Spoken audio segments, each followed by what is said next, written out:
Hello, ladies and gentlemen, and welcome back to Travis Told You So. No, it's not that. It's Travis Told You. I swear. Clay has put that in my head because now I want to say it, but it's not that. But I'm a little frazzled right now because this is part 2 of the season finale. As I've said before, I was going to do more, want to talk about the wrestling stuff, and really want to because it's a big topic. Love professional wrestling, but my voice just gave up the other night. I will apologize in advance if I take an extra water break or I cough or something like that. I'll cough from my towel away from the microphone and stuff like that. Still a little under the weather, still recovering, but where I'm a little frazzled is, oh man. So I did the opening, the intro, everything like that. Talked for probably about 25 minutes, and then I looked because, you know, we do have ads, and we'll be talking about at the town hall and stuff like that. Good things to say about them as far as you'll check out that. That's about the future of GeekVerse, everything. But I go, I got to keep watching the time so I can make sure I write down when I do that. Yeah, I was not recording at all. Great timing as I went about 25 minutes. I went about, and my voice is still a little rocky, so I wasted 25 minutes just talking to myself now. So the plugs are down below. Best way to support us, best way to listen is on Patreon. You get episodes ad-free, exclusive, a whole bunch of exclusive tiers and everything like that. You support us, that goes back into the podcast. And even if you're just listening, we appreciate you as well because that also goes back in the podcast. We just care that you're watching, listening. We thank you very much for that. Tons of reviews, She-Hulk, and/or D23 coming up, Andor's coming up in a few weeks. Lord of the Rings, good stuff, right? So I guess I did the show for myself a little bit. So I'm going to repeat this where this was supposed to be part of Travis Told You, the original finale. Wasn't, so here I am doing it. I love talking about wrestling, and that's always, it wouldn't be fitting if I did a Travis Told You without, finale without talking wrestling. If you like me talking wrestling, tease, check out the town hall, and maybe there'll be some content towards that in the future. But so I hate it, right? I hate it because I don't script out what I say, but I have bullet points. So now I'm just going in my head like, oh, hit this bullet point, but you already did.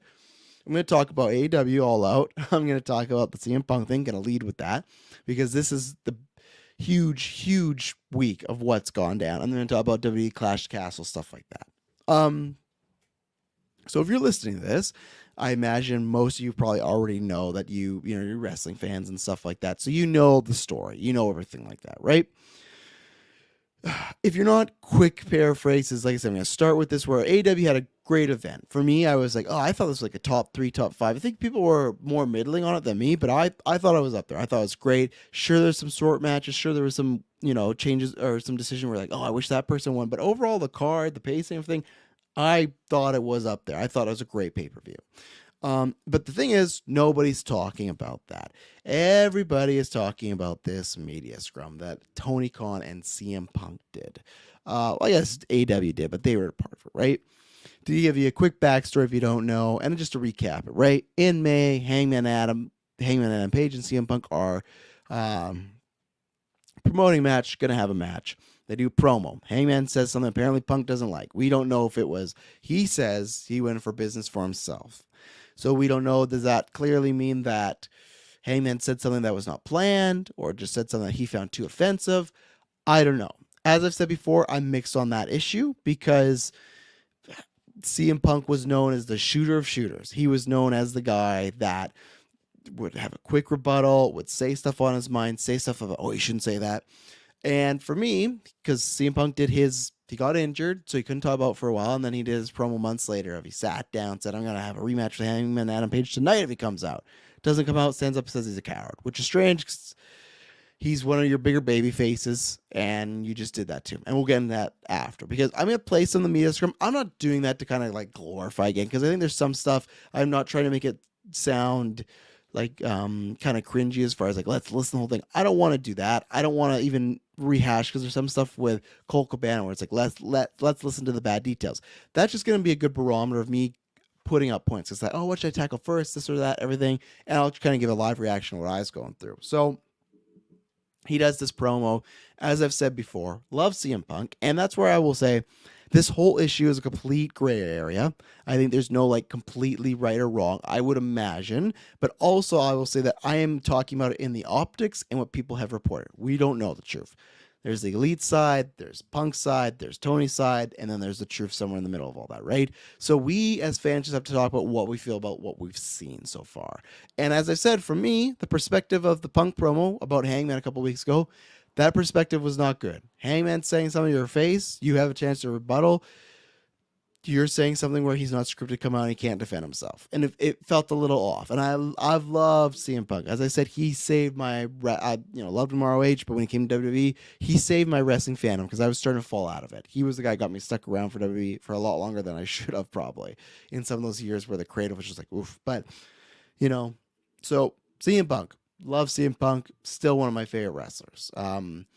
You can question some things people are doing, and that's what I'm kind of doing right now. And some stuff where it's just, you worry, right? And especially for years, there's always been a divide of people that really like Punk and people that don't. And that's fans, but also people in the business. And you hear bad stories, you go, that can't be true. I've agreed with Punk on everything so far in his career, pretty much. Almost everything. And the Hangman thing a couple weeks ago wasn't that. And then this situation might not be that as well. And to put it short, and then we're going to get into it, they did a media scrum. Punk said a lot of shit that, arguably should be said, was definitely on the line. And then apparently after this, and this is all real, this is a work as a call in business, not fake, the people he called out, meaning the elite, meaning Kenny and the Bucks, they got into a physical altercation, which is actually a fight. There was chairs thrown, there was apparently biting, there was punching, hair pulling, they got on the fight. Not unknown in the wrestling world, but still a big thing. And it's a big thing for Punk, who is, arguably, I would probably still say, yes, with sales, he's your top babyface, and he's fighting people that are the executive vice presidents, who happen to also be wrestlers, right? This whole thing is very, very messy. And this is where I have to go point by point because I want to bring up, things that happen here. And I want to talk about, whose channel am I even using right now? Denise Salcedo. Oh, and she's great. Everyone check out Fightful, Denise Salcedo, and stuff like that. So this is where, and I'm going to screen share for people that are watching, and then the audio listeners, there will be audio and stuff like that. And also the reason I'm doing this is not necessarily to rehash it. This can give my voice a little break. As you see video people, he's very pissed. Now, when I first saw this, I tuned in all these scrums because I think it's a great idea. WWE tried to do this a little bit.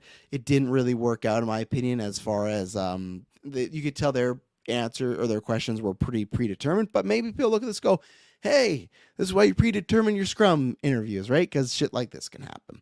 So it's Tony and Punk sitting down, and the match is over of the night, the events happen, and this shit's going to happen. Now, when I was watching originally, I thought someone asked a question about Colt Cabana. If you don't know about Colt Cabana, they used to be friends. They had a whole lawsuit that we're going to hear some of it here. And I thought, man, he's energized. He's pumped up. He just got off match. He's on adrenaline rush. He's probably still pissed about some things of the weekend. He's seeing a lot of faces of journalists. And these are people that journalists, aka dirt sheet writers, some people may call them, that reported some of this stuff about the main crux of why this argument started was Hangman was going maybe to bat for Colt Cabana, who Colt Cabana was in AEW. CM Punk and them had a big problem. Rumors were that when he came in, Punk didn't really want to work with him there, stuff like that. Even though Tony Khan specifically said, no, that did not happen. Punk is kind of insinuating people are putting these stories out that I'm trying to ruin this guy's career, get him fired, to kind of turn on me because they don't like me or stuff like that, right?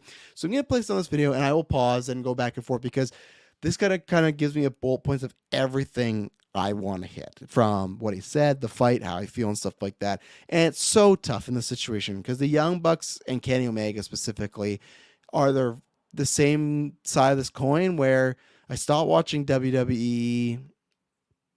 God, I can't remember.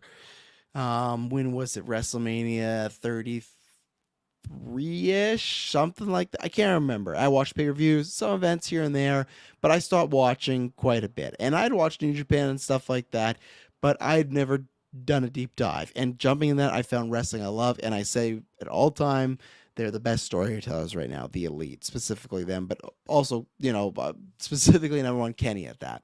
So the way Punk saved me in WWE, these guys saved me in pro wrestling. I was like, I don't have wrestling and I don't want to watch this, don't want to watch that. What do I watch? And then it's like, okay, well, I'll start watching New Japan. I got the app and all this stuff and I fell in love with it, right? So this whole thing spawns from apparently this Colt Cabana thing. And I thought, okay, someone asked him, he's pumped up, he's adrenaline rush, he's going to get pissed, and he sees these journalists, and he's going to fucking lash out. Now, should he lash out the way he is?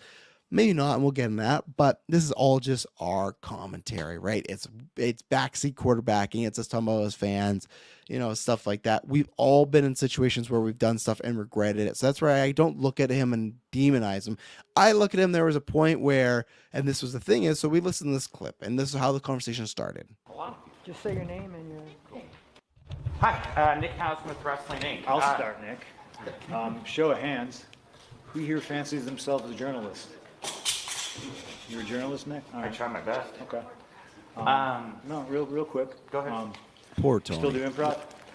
No, not a little bit. No? Now, listen here. I want to say one thing. The Tony Khan thing, it's very difficult. I think Losses has, before I continue the clip, Losses has been maybe some lack of leadership, and that's just me saying something with not really knowing anything. But all we have to go off reports, right? And if these reports are true, that they had this big talent meeting, and the CM Punk promo last week that came up, again, that's where I guess where Punk's side, I just don't see the side of, Hangman went into business for himself. To me, it was selling a show, it was selling a fight, and you're staying in the ring. You could have took some fucking shot real quick too.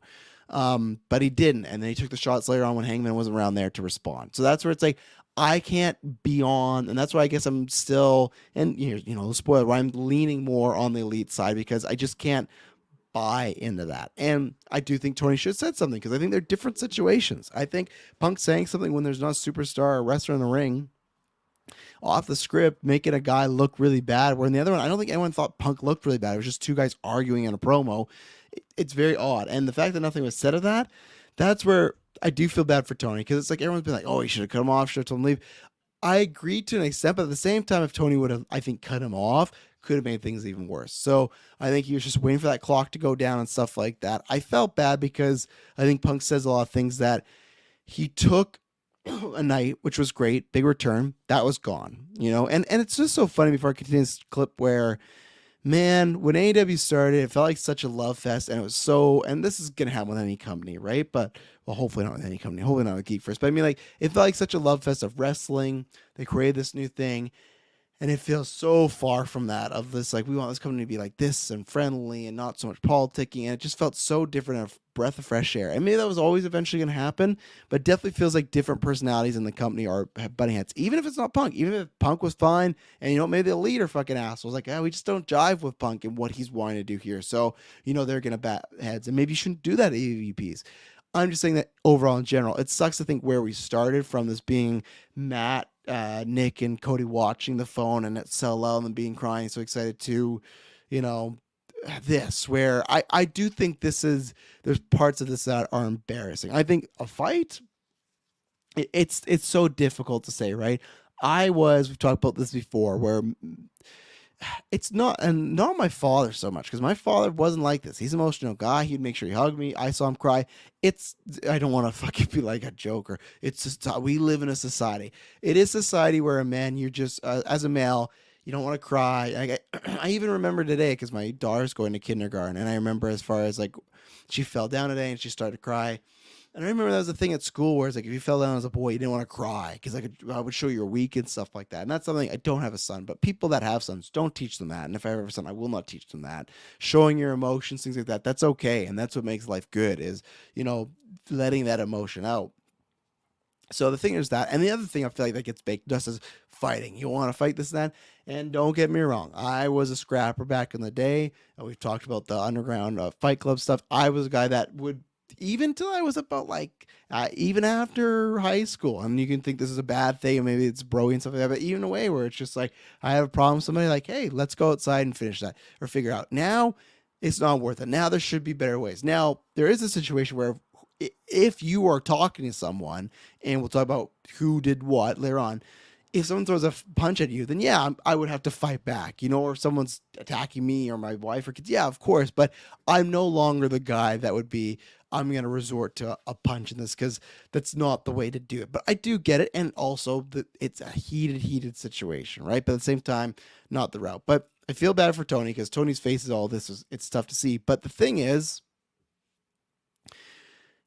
we'll continue with the clip here and where I have an issue of already off the bat here. But I still get it. When you did improv, who'd you do improv with? I did it with Scott Colton. Okay, so you fancy yourself a journalist. Would you say you're friends with Scott Colton? No, I haven't talked to Scott in some time. So you're not friends with him? No, Scott and I do not see eye to eye. Oh, wow. Well, that makes two of us.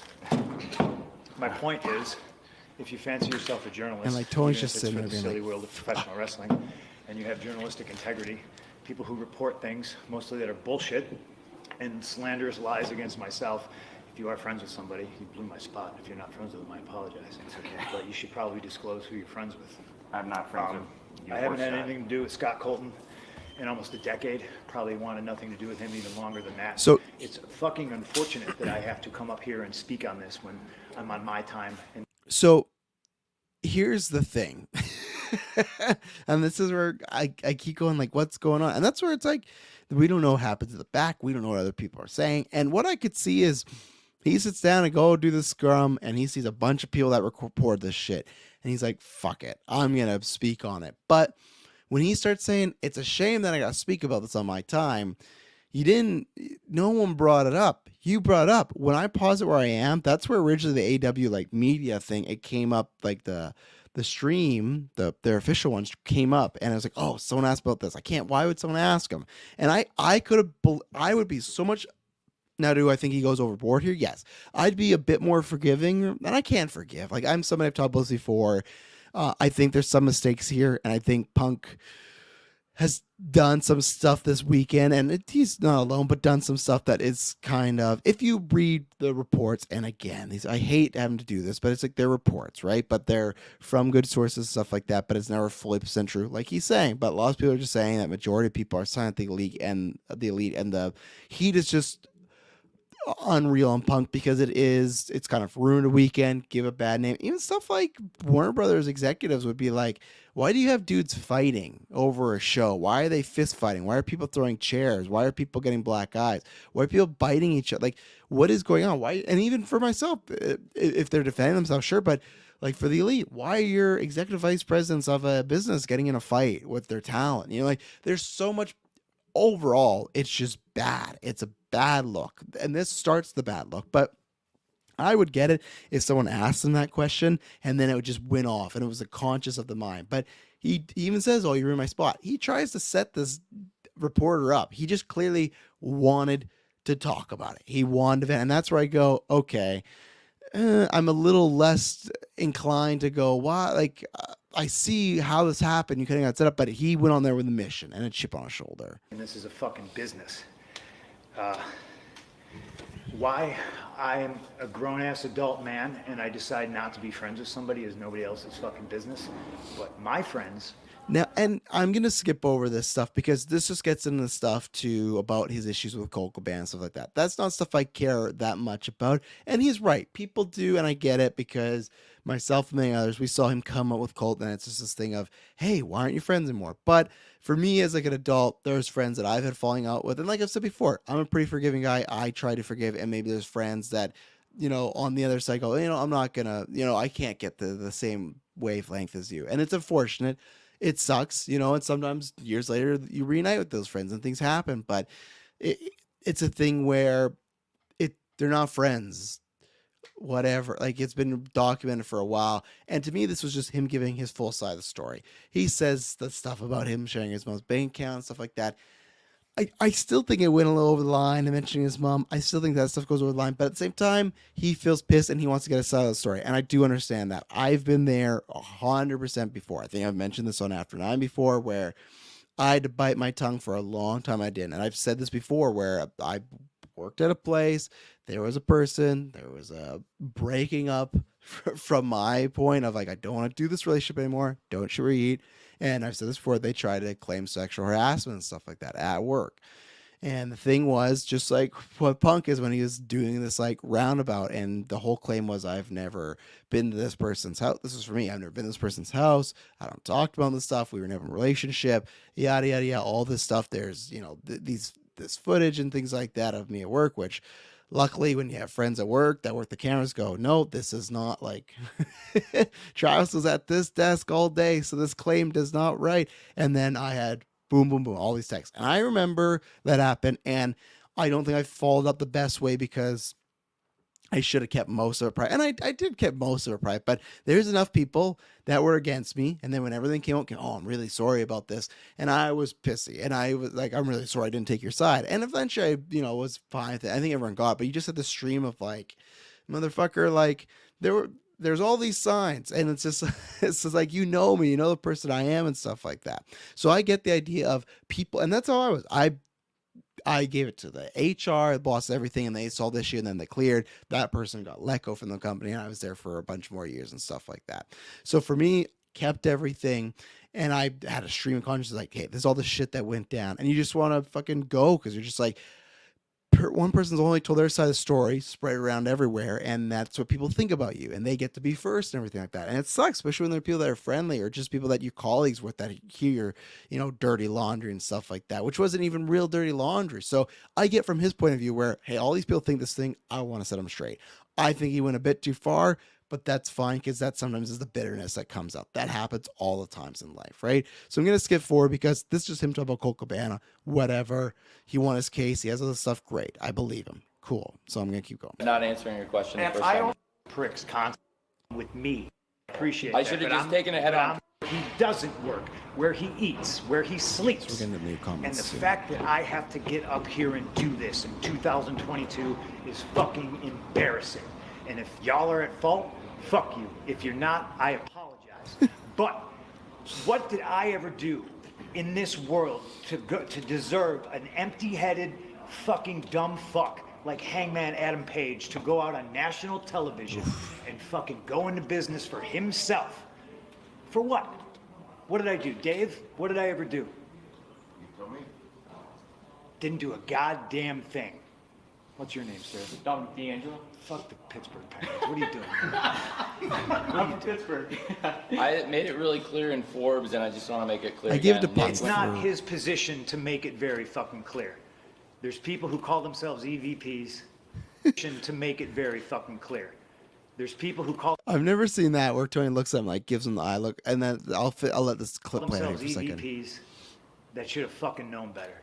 Now, there's the whole bunch of things where the Hangman thing, again, that's just going off script. That's some we'll never know, in my opinion. But it's just like from the point of view, I don't agree.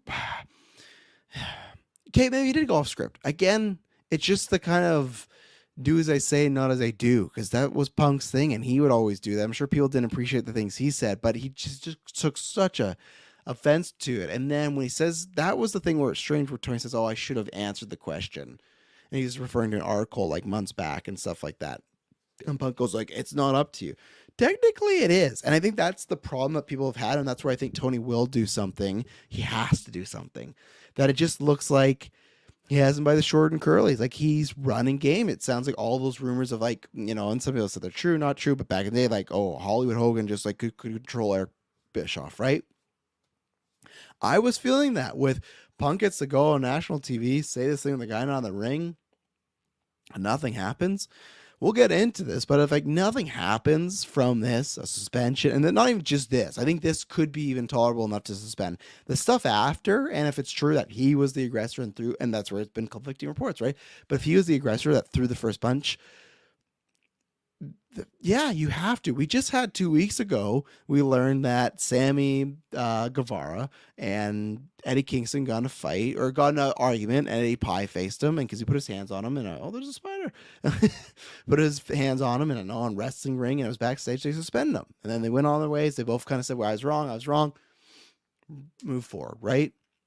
If there's a precedent of you suspending that guy and not this guy, I get it. He's a big star, everything, but there's no backbone there. So, and that's the thing. So, this happens, and you know what? Let's take an ad break before we continue on, because now we're going to get into the elite stuff and everything. So we'll be right back. And we're back. So he mentions the EVPs. I'm going to play this clip because I think he continues to go more on the EVPs, which is just, it's kind of ridiculous. But again, with Tony, when I'm looking at him here again, I don't think you can't do anything. You know, if you know, the podcast network, right? We have that. If someone over there talked to me or when they like, and not that I'm their boss, anything like that, it's just like they're part of my network. And if they were talking to me, talk like down to me like that in a public setting about something that I own, because GeekVerse owns podcast network, and everyone knows that. You know, I think everyone's happy there. We're creating great shows, contents, people listening, people are getting paid. I always like that because we did 4 years of barely getting paid, you know, so it's great. But if someone were to do this, there's no fucking way. No fucking way. And that's where I understand why he didn't cut him off and say, you got to leave, because that could have been even worse, but apparently still gets even worse. But let's continue. This shit was none of their business. I understand sticking up for your fucking friends. I fucking get it. I stuck up for that guy more than anybody. Okay? I paid his bills until I didn't, and it was my decision not to. Yeah, but I shouldn't have no commented when Nick first said it. It's my fault. And if I hadn't, it's my fault. It's my fault. I appreciate I that. should have but just taken it head on because you never But said I'm trying to anything. run a fucking business, and when somebody who hasn't... And I think that's the other thing, like, it is true, because people, like, I say the same thing about GeekVerse, but because he just says, I'm trying to run a business, it is true, like, you are in it, but you are a cog, like, you are a talent, you're not, and that's where it can be misconstrued, like, you're not an EVP, you're not Tony, but that's where when he says stuff like that, people go, okay, what's the deal? Hasn't done a damn thing in this business, jeopardizes the first $1 million house. I'll go back. Done a damn. Head on, 'cause you never But I'm said trying to anything. run a fucking business, and when somebody who hasn't done a damn thing in this business jeopardizes the first $1 million house that this company has ever drawn off of my back and goes on national television and does that, it's a disgrace to this industry. It's a disgrace to this company. So here's the thing too. This is what I hate, because you never know. Tony's sitting there like nodding his head. Could just be awkward. That's fine. And this is where I start to. This is where Punk. In the past, he'd say all this stuff. I go, this makes complete sense. To say these guys, the EVPs, Kenny, Nick, Matt Jackson, Hangman, have done nothing. They created a company that could rival WWE. Now, WWE's on the upswing, and even then, it was still going to take them years. Even if Vince was there, they couldn't just overnight beat them. But there was times where they're beating them in the Raw demo, they're out selling the arena, stuff like that. Nobody had done that since WCW, which closed in 2001? The fact that they got the company to this point, the fact that they got the company to the point of paying you, and I think that's going to come up where he says something about them like leaking things to their niche audience. I don't care. Even if it stays a niche audience, first of all, 1 million fans is not a niche audience. And you could say, oh, well, you know, those could be Punk people. Because I had that before, and I talked to somebody of like, oh, well, he's a bigger star, bringing stuff. As much as I love Punk, definitely bring in, I believe that. The $1 million gate on his back? Absolutely. Does he bring great merch and ratings still? Absolutely. But it's not like they're leaps and bounds where they were years ago. If anything, they're down sometimes and stuff like that, you know? And so you could argue like, well, he's supposed to come in and bring all these people. So it's not like ratings wise, he is the king shit that like they're at 2 million stuff like, no, it has bumps, but now it's like a regular show where some big episodes bump up and then some lower tier ones bump down and stuff like that.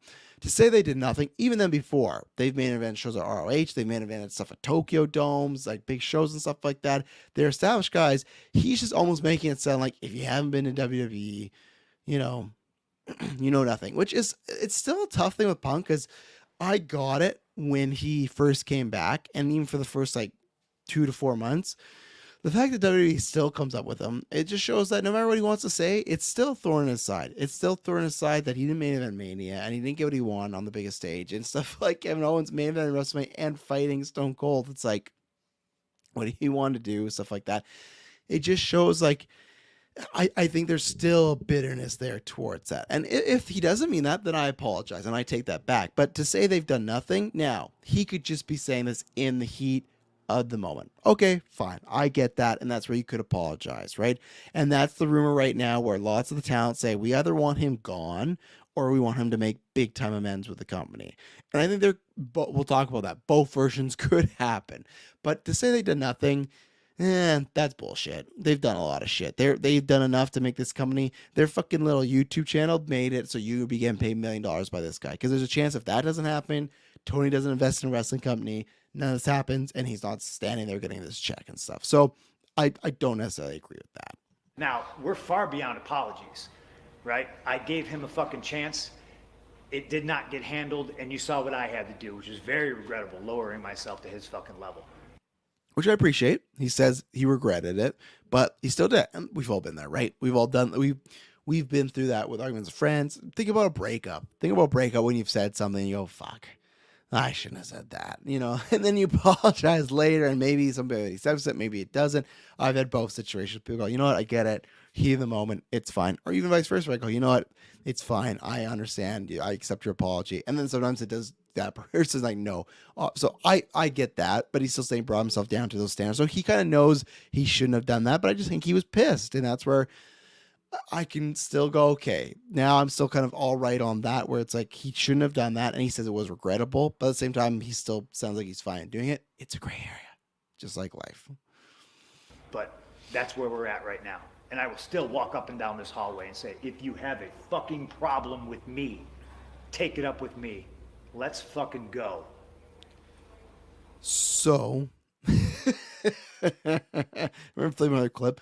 That's where I want to come in this part. And that's why I'm using this video as a kind of chapter, right? Chapter placeholder, get me your points. We're going to listen more of this, talk about more. But rumor is this scrum ends.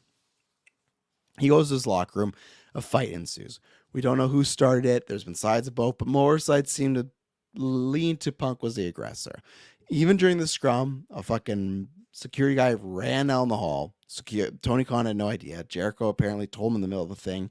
I couldn't even imagine. And that makes sense because the scrum ended a lot earlier than it did. He did 12 minutes. Tony Khan did 12 minutes after. He'll sometimes do like 45 to an hour, you know, at the media scrum, getting everyone's questions and stuff like that. And they're always like a fun time most of the time. This was not. The situation is they went to Punk's locker room. A fight started.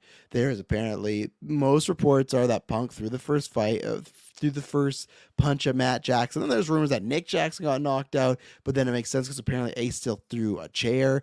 It almost sounds like the way people have painted is argument happens. Punk throws a punch. They start fighting. Ace still throws a chair at one of Punk's friends, hits Nick, and that's when Ace and Kenny start to fight. Because I imagine you see when your best friends get knocked out by a fucking chair, you're like, okay. Ace apparently starts to bite him, which is like, if you are being kidnapped, or you're in a life-threatening situation, or you're a baby, or you're a dog, I get it. I can say, in all the times that I was like idiotic, where I thought fighting is the best way to get this, I was never biting anybody. And that was like 17 and under. What's a grown man that's like 40 years old, 40 plus, maybe 50, doing biting another guy? What the fuck's going on? What? That's where you just go, okay. And that's where it's interesting, because this is the thing either way, because the two sides of the story we've heard apparently from different camps, which is funny because I say lots of people still side on the Elite, and there's been reports where even people that are like friendly with Punk or usually laying with Punk go, yeah, this whole situation, he handled this wrong.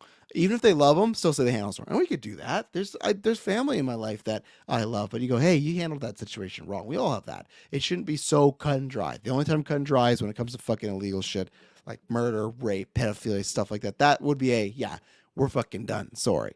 When it's this life squabble shit, when it's arguing over money in professional wrestling, I think there could be a way. But is there? I don't know. That's what we're going to talk about. Like, that's the main topic of the thing. Two stories are Punk's in the locker room. Bucks go in there to talk. It gets heated. Punk starts throwing fists, which is not good. Not good at all, right? Second version apparently is they go there. The door is closed. Punk's locker room is closed. They start knocking. They start to kick the door down, which I think people took that way too literal. They're just like, I think, like being very loud. They get in there. Punk and Ace feel that the Elite are very aggressive coming in, and that's where I don't know if it's even that. Whether I don't even think that don't think I've heard many reports of one of the Jacksons or Elite being the first to throw the punch, but people are maybe saying that, okay, they were coming off so aggressive. Maybe Punk took it as like a defense mechanism. Like, there's fucking 2 of you and 3 of us. I gotta defend myself right here. Like, I don't want to get fucking jumped. But either way, and not saying that's good, not at all. You don't want to aggress yourself into a fight. But either way, this clip, he says, and he said this before, if anyone has a problem with me, come talk to me. if you are the executive, like I said, you do the podcast example, any example, if you were a boss and someone came to you and just like, if Chris got on Marvel Alliance and just fucking railroaded me and just said he's a piece of shit, he's this, he knows nothing, he's stupid, and everything like that, and this is without me doing anything, it's just like no public to the knowledge really, and this I guess has some rumors and leaks, but still not much out there, I would be pissed, and I would right away be one that stream would be killed. Well, I'd probably keep it up, get some good television, like what Tony should do here, which we'll talk about.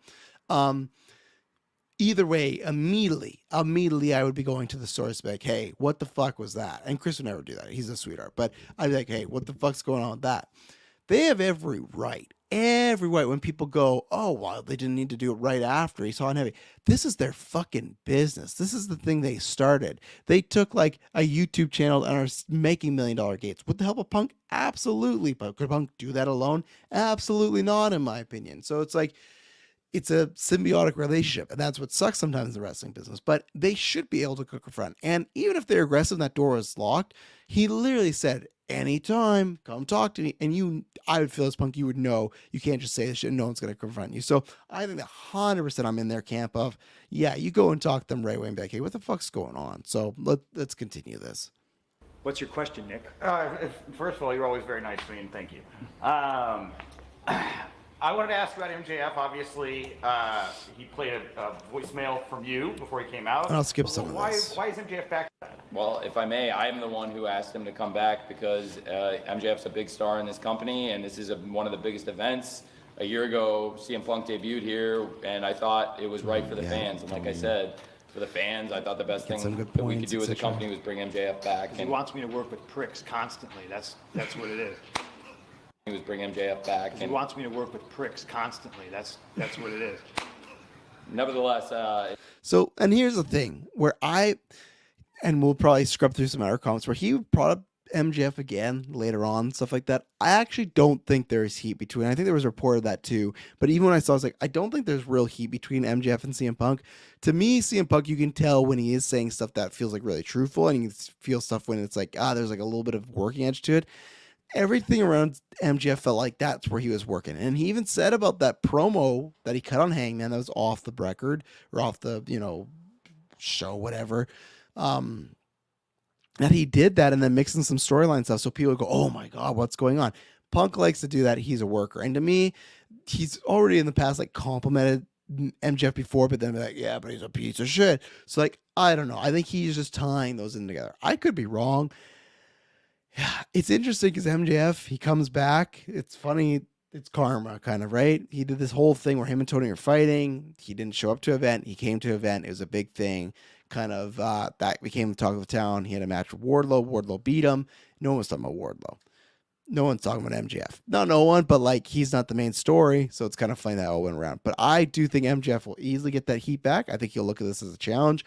And I wouldn't surprise me if unless he's under a huge order from Tony, for MJF not to take a shot. Because I think MJ is just that guy, like, I'm going to do it. I don't care. I'm going to take the shot. So two of the top wrestlers in the world, MJF and CM Punk. Could be a big match down the line. And then again. Sorry to keep bringing this fucking up, but I've never spoken his word, and I don't know how long, so I'm a little fucking pissed off about it. That's fine. When it came down that he was going to sue me, I asked to talk to him. He refused. And this is where he gets into, like, he subpoenaed him on his mom bank account. Why? Why did he get back this? He's talking about MJF. This is just Punk was pissed. He's just clearly fucking pissed off here. I'll skip ahead because I think I've almost covered most of the things other than what we're going to talk about, like the main topic in the want to see great wrestling matches. The fans, see what happens. His influence, like a legacy going on. Kind of Brilliance it has isn't worth shit when you have an empty-headed idiot who's never done anything in the business. Never done anything. Do public interviews and say, I don't really take advice. Who the fuck do you think you are? You know? That's stupid. I'm on a team with Barry Bonds, Mark McGuire, Sammy Sosa, and I don't need to work on my swing. I'm not going to listen to these guys. They're going to tell me. And this is just like a personal thing, right? Because I had never known about this interview. I had looked into it, or people, listen to podcasts talk about, and then see some of the blurbs that he just said it was like a personal thing where, he wants to learn by trial and error. So that's a debatable thing. I think this is Punk like. Here's another thing I could fucking go after him We for, had to right? swing a baseball. So I assume that it's like some sort of a. And here's the I'm wearing thing Danhausen's boots. that I It's a didn't true like. story. I'll turn this down a little bit. So, I get it. We've had this on the podcast before where we're starving and we gotta eat. I just felt like last time when he was eating, it was in a very just like in a podcast. I would like shove him some food, go, and I could talk. I'm not. And I think that this was a. I don't know. It felt just a little very king of the castle, kind of like whatever. I'm fucking eating this shit. I don't care. Which, if it's not the case, then it's like, yeah, if all this thing is apparently him and Tony had a meeting day, like all of them have meetings. It sounds like if it's just like I don't care anything about the company other than myself and me looking good, making more money. Don't necessarily know if you want that in this company, right? So the eating thing, it was like funny because he saw the name of the place, but it's just still like it just had it came on. It did not make it come off well, is what I'd say, and added to it. You want to try? Right? Thank you. I like you too. Thank you.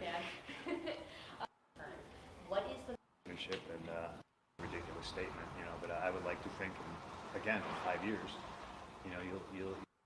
I thought I acted like a top guy, like if I missed a flight. Good for Tony, and sell tickets, draw money, help with ratings. I think that's Stop oh being so my god, nice to nah, women. stop being Nice will whoa. never equal turned on. What is or attracted. this ad? I know you want women to be The- wildly attracted. The website is F with women. Theflirtmethod.com. Oh, it's probably because I was just talking about fucking relationships and stuff like that. Awesome. But and I think that's it. So pretty much I guess I can because I think the rest of stuff he just kind of goes over and says similar things again, right? Can they recover from this? I'm gonna talk about this after the ad break.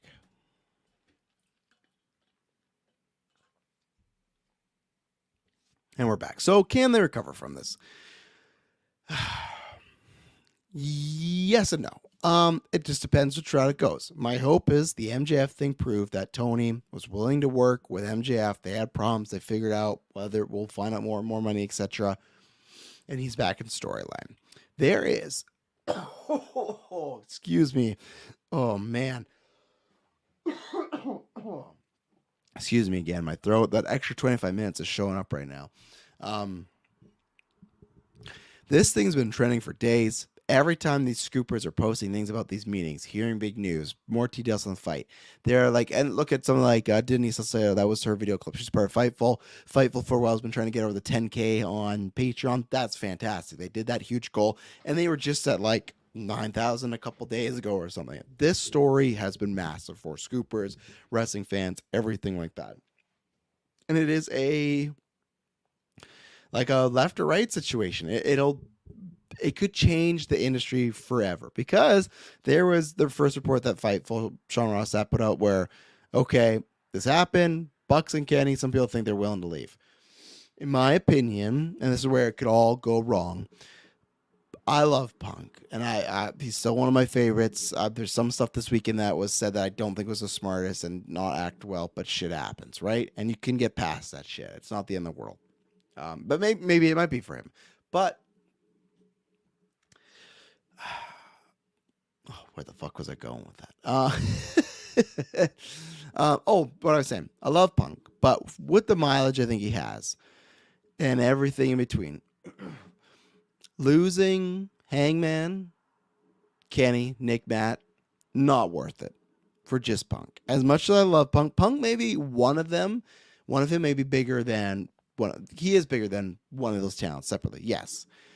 He might even be bigger than two of them. I don't think he's bigger than three, and I definitely don't think he's bigger than four. And I think it hurts because if they lose them, I always said the first chink in the armor, the first thing where I went, something's not right here is when Cody left. And I know they've kind of painted out also of, oh, well, he just kind of really wanted to leave so he could do this chapter in WWE and get that title.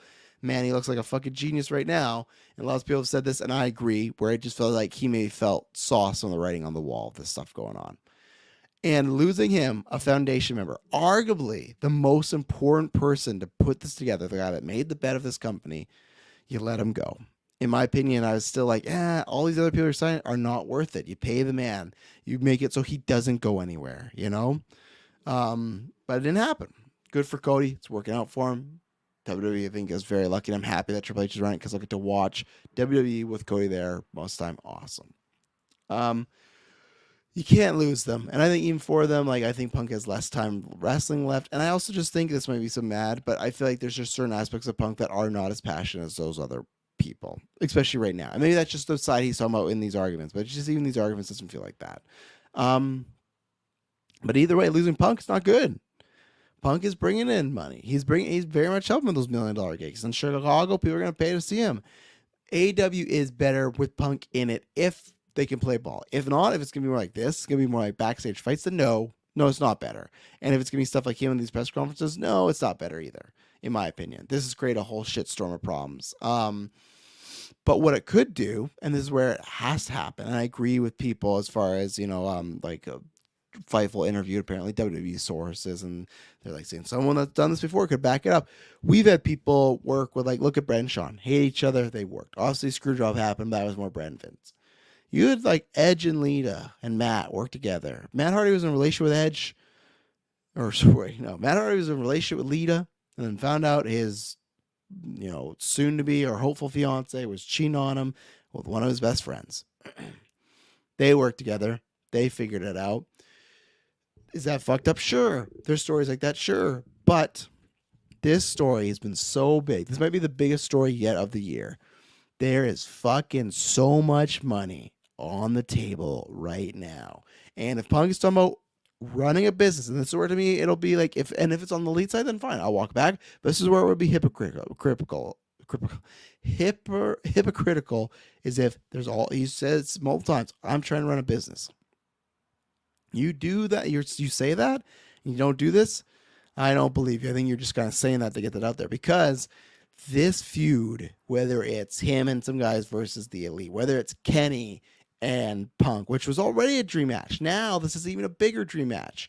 Set aside the differences for everybody. And what needs to happen is these talks are happening. There's talks of he might be suspended, he could be fired. I don't think he'll be fired. I think a suspension and a release / parting the ways would happen. I don't think it's going to be Tony Khan fires Punk, because I think I do think I think he's friendly with Punk, so I don't think he'd want that to go that route. And I also think he would still want to try and work it out, because he doesn't want to lose him. And even if he could work him out and they never work together, then fine. But the money there is ridiculous. It has to happen. And whether it'd be great if the Elite cost, like, let's say the story happens and they let simmer for a little bit, and then the Elite cost CM Punk his title to MJF, or vice versa. Punk cost him the trios title. And then you go, oh shit, all the stuff they tie together is going back to that real story. The money is sitting there. This could be that story that, like, the same way the screw job happened, right? And then Vince got gone on TV. He gave this interview to explain his side of the story. Made him feel very villainous because people love Bret Hart. That created the Mr. McMahon character. Once the Mr. McMahon character happened, that created Stone Cold Steve Austin, And that's what's interesting, where this could easily happen. You could get that momentum, but it could easily go wrong. And if it's to that point, he even says we're past apologies. But if you could at least put it aside and work together, there's tons of stuff. So I think it is recoverable. I think it can happen. I will say it's not looking good, though, right now, because I think Punk is also stubborn enough where he won't let this happen. And there could just be tons of problems. But I really hope they could put them aside, because I do want to see those matches, and I want to see them all in AEW. I still want to see it thrive. Because if Punk leaves, he's not, and I love Punk, and I want to see him wrestle more in storyline stuff. He's not going to WWE. And the Elite, would they go to WWE? Oh man, I think so. If they're this pissed, and I still think, like, if you are the EVPs, and put aside the fight stuff, at any job, if you were the executive vice president of a company and this employee went out, doesn't matter how much you're paying them, this employer doesn't know how much they're making you, went out and trash talk you the way you did, and there was no repercussions, I'd be like, fuck that. They're no, like, I'm supposed to be the boss of the situation. I'm being made to look bad. That's when you know it's time to part. And even if you don't get the EVP, which would be super sad if all EVPs were gone, but that's when it's time to get out of there. There's times where I go, would WWE offer them as much as they did last time? Because apparently both the Bucks and Omega said they talked to Triple H.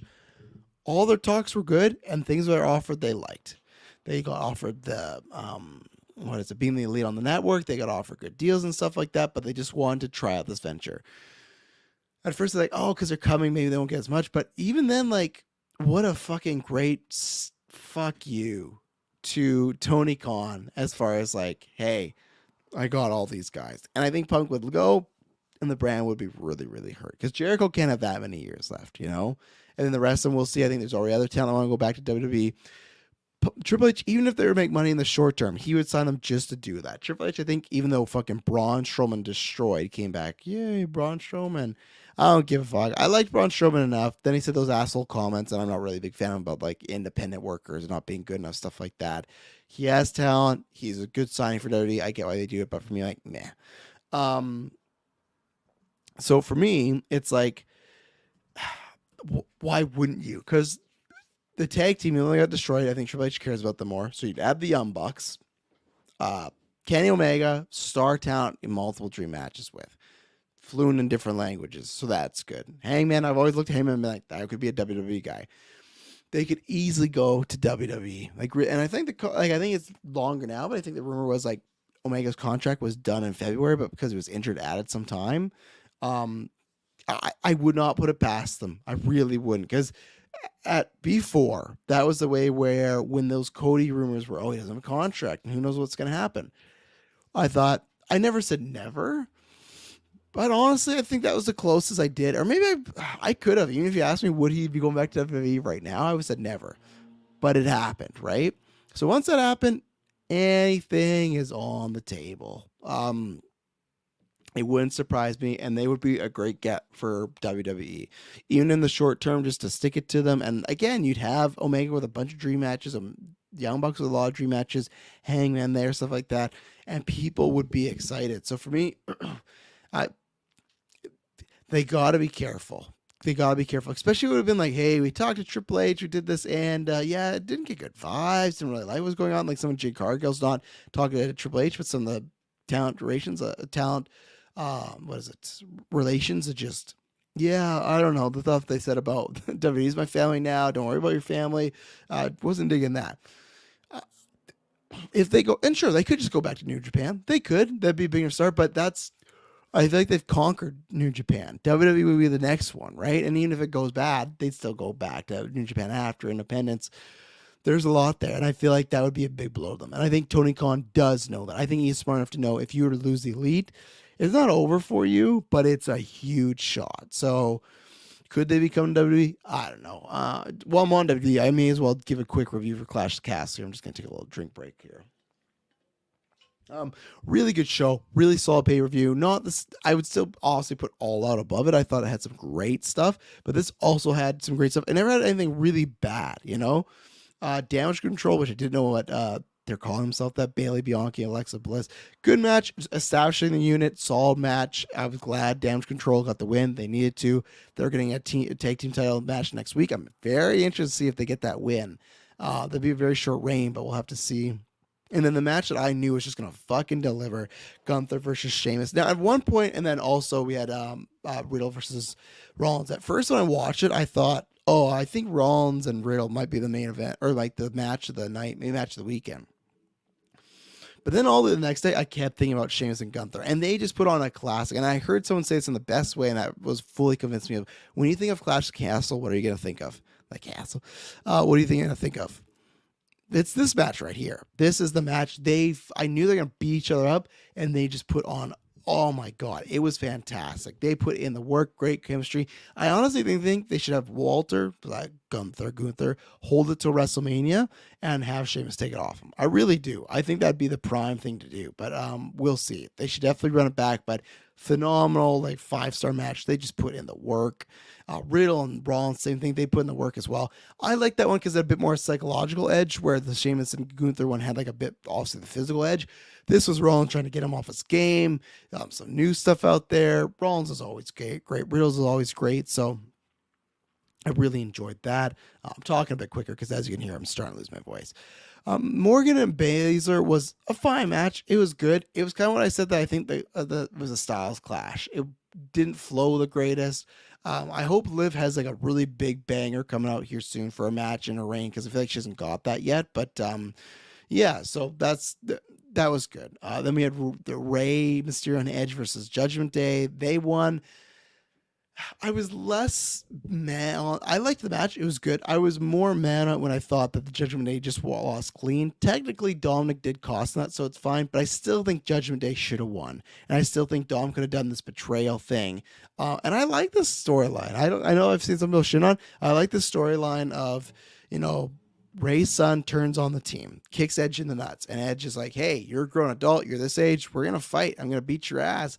He's literally telling one of his best friends that, hey, I'm going to beat your son's ass. And you could understand Ray being like, please don't. And now when Judgment Day comes out, Ray can't fight them because they have a son. Makes perfect world sense to me. So I like all that. I like where they're going. It freshens it up a little bit.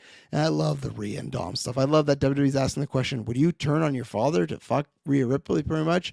And the world gave a resounding yes. And then finally, Drew McIntyre versus Roman Reigns. As I said, I didn't think Roman was going to lose this. Again, I think this was a really, really good pay-per-view, really good main event. I don't think this was the level of Gunther and Sheamus or Riddle and Rollins, but I think it was still solid, and it had the crowd on their feet. It had the crowd. There's a couple pinfalls where like, man, they're really selling and whatnot. They had you question it. I never really was questioning it. I knew that, like I said, that there's rumors that they were having talks about changing the titles and stuff, but didn't really think that was going to happen. So Roman, hopefully he's going to lose to Cody. There's the guy Solo from NXT, who's the Usos' younger brother in there. Great addition. But Roman and Drew actually have pretty good chemistry. They have had a WrestleMania match together. They've done this. So I think they could run this back again. Drew, it's going to be interesting what they do with him next. Maybe Karrion Kross, but really, really good main event. I liked it. It did its job. So, and then after that, I guess I should talk about actual All Out and stuff like that because, again, gonna keep it light because the voice is going away, but I kind of transition away. But that was the WWE stuff. And then All Out results. Oh, how's the website going here? Contains spoilers. So we're going to talk about the opening match was with the ladder match. Really good. Like the work they put in. Man, Andrade El Idolo fucking was killing himself in this match. He did the sunset flip off a ladder. He took Canadian Destroyer off the ladder. He let Claudio pick up the ladder and throw him off. He was working his ass off for the point where it stopped. Like, you don't even need to be working that hard. Tony Khan, pay that man more. Or actually, book him better. That'd be nice. Don't make him just keep buying people. But the big twist here was what led to later on with MJF. I liked it. I know there's some people that maybe didn't because it's just like a bunch of guys in hoods came up, beat other people. A guy wearing a mask. They paid for fucking Sympathy of the Devil. Rolling Stones couldn't believe that. A guy in a devil mask came out, walked out, picked the chip, which is to get a title shot, and walked away. And I know some people are like, oh, that might be lame, didn't really earn it. I thought it was great. And I actually thought they were going to play it out for a few weeks. I was completely wrong. I thought there was a chance that they might book the title match, and the Devil doesn't even reveal himself till said title match to get that pop, that moment. And it's part of me that thinks that might have been better, because having MJF come out here was, I don't know if it was a mistake, but it was in Chicago where people like storyline hate him, but they were cheering and they were chanting his name MJF loud. It was a loud pop. The way Jericho said in that scrum, he said, hey, you're going to be a babyface kid one day. He's like, I don't, he's just pretty much telling the story from MJF's perspective that he doesn't want to be that. Well, it's going to happen. Sorry, man. It's going to happen. People are loving you too much, and I'm ready for that journey. But, yeah, he got it. I really like the booking. Even though it was revealed later on the night, I really like that. And I think the MJF return was done very well. But unfortunately, it's been overshadowed. My storyline or my match of the weekend, and not just because I'm fans of them, but the Elite versus Hangman and the Dark Order. Great match. The physicality's there, the moves there, the match education, the match suave, pins, near fall, stuff like that. Smart spots, yes. The stuff that put this over was the little parallels to stuff in the past. There's a moment where the Dark Order is working on Nick's back. Nick's back's been injured since fucking like Wrestle Kingdom 12, and he's selling it. And Hangman like pulls himself like, hey, don't work on his back. Like, his back's really hurt. From Dark Order's point of view, you go, why? We're trying to win a title here. And he's, these guys have beat you up for months. I know they said they're sorry, but you're really going to forgive them, stuff like that. And it didn't end with the handshake. I was surprised about that. But we had moments like Kenny and Hangman get in the ring and just the crowd. It felt like Rock and Austin, that feud where it's like you just want to see them together. The crowd was going nuts. You had the great moment of the teammates are down, they pull their teammates just to make the tag so they can fight. Great moment where Heyman's gonna go buckshot lariat Kenny, and Matt's there and he's looking up like deciding what's he gonna do. Same way they did in the match between Hangman and Kenny at Full Gear. Oh, there was another one that I forgot about that I did a reference to. It was great that they kind of have both moments of screwing up and hitting each other. Hangman's blaming himself because he hit John Silver accidentally, causing the match. Really, really good near falls. Oh, it's really bugging me. I should have wrote it down. There's another like reference to a past match or story and stuff like that. And that's where I say it's not just about the flips with them. It's not just about the big moves. They do that. And other people do that. And I think that's the point that some people miss. It's like, it's that little stuff that is reference or references. It's referencing like 5 years of stories. So someone that's watched the whole time, it feels like it's paid off because I've been here. Like Kenny came out in shape. He had the stuff off. He had fully evolved. And you can say, okay, he was just working. But just the little parts that they put in the match, my goodness, it's so well thought out. It's not cash. It's not like, let's just go out there and wrestle real hard. No, they like refer back to little moments. And yeah, that to me was the match of the weekend by far. I don't think enough people agree with me on that one, but to me, all the little stories that they do, oh, really, really good. I'm trying to think of anything else. There was great like combination moves. I agree with that. Yeah, I feel like there was something else. It sucks, but there was like, and again, I just have to go back and watch the match, and I should have wrote it down, but I already listed some multiple things that I thought they did a great job of interweaving the story, and I can't wait to see. Like I said, they didn't shake hands, but they had a stare down. They recognized one another from, hey, last time we were in this ring, first title, and you beat me. So Jade Cargill and Athena, really liked it. Thought they had really good chemistry. I think they are having the baddies interfere a little bit too much, but I really like this match. And I thought this was a really good one for Jade. I think they should run it back and do it longer. They probably won't because they don't do too many rematches in AEW. But I really liked this match. I thought you could see a great match between the two. It's just that it happened to be short, so that was unfortunate. Let's see here. I don't have much to add on the TNT, like the FTR and Wardlow versus Machine Guns and Jay Lethal. I think it kind of disappointed. I thought it was a good match, but I was expecting more out of that. So, yeah, I don't have much to say on it. Ricky Starks versus Powerhouse Hobbs. It was quick, and I know some people say like Hobbs or Stark should have won it, and it shouldn't have been as quick. I guess I kind of like this because now, should Starks have lost his first pay-per-view as a babyface? Maybe not. I can agree with that. The quickness of it, though, that's where I kind of go, okay, I'm kind of fine with it because it was for the neck, which he's had an injured neck before, broken his neck, and it was like a quick one. So it's kind of like he just got him out of nowhere. Powerhouse Hobbs hits him with Spinebuster, pins him, it was over. It was shocking. But, like, I kind of liked it. For me, this one's about the follow-up. What do they do with Ricky next, and what do they do with Hobbs next? I worry that Colin, our booking team, could kind of forget about Starks, or because he's a babyface, he gets lost in the shuffle, and then I'll say this was a mistake. So this is follow up, but for the match, like, it did its job. Man, Swerve Our Glory versus the Acclaimed. Holy fucking shit. Now, I said this in the cast before that was recorded. Lots of people have docked points like, oh, the Acclaim should have won, so that made this bad part of the pay-per-view. I don't feel that because Tony Khan's booking what he thinks is the future, like where his product's going and stuff like that. And we knew the Acclaim was over. We didn't know they were this over. This was over, big pops, chanting scissor me, daddy ass, all this stuff.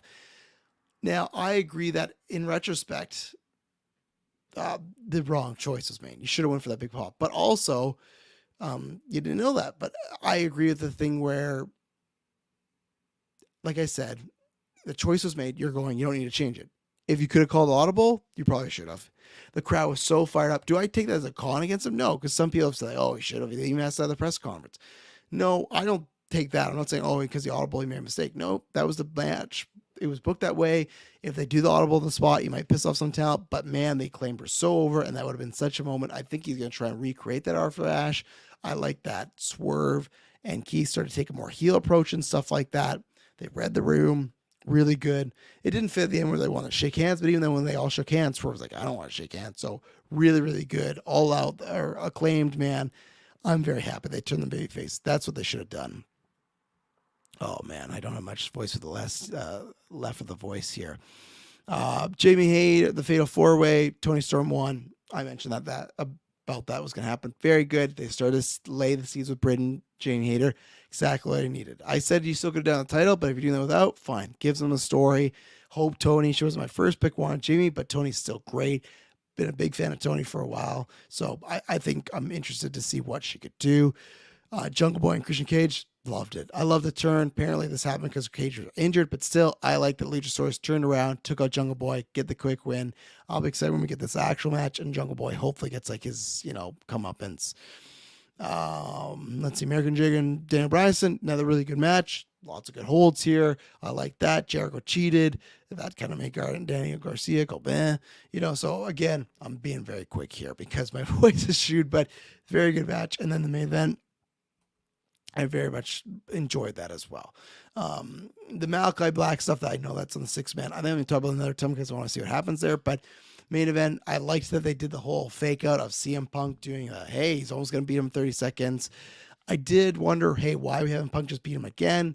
But now where the story's going with MJF, at least that's where we thought it was going. It makes sense why they did that. Do I know if I needed Punk to lose the title before? I don't know about that because we're going to see if he loses to MJF. But this match was really good, hard hitting. They had good chemistry.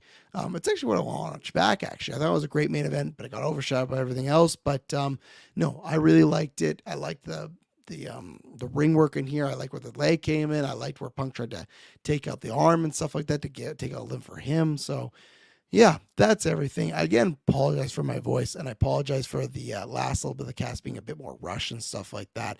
Sucks that I had that 25 minutes where I was talking to nobody, but yeah, I will definitely be talking about some wrestling in the future. That's where, if I do any random trash, told you that might be in this, but like talking about wrestling and stuff. But thank you very much for tuning into this. Let me know what you thought about all this in the YouTube, the description, the Facebook, all this stuff, your opinion. And I promise you, and hear from me next, it'll not be boring. See ya.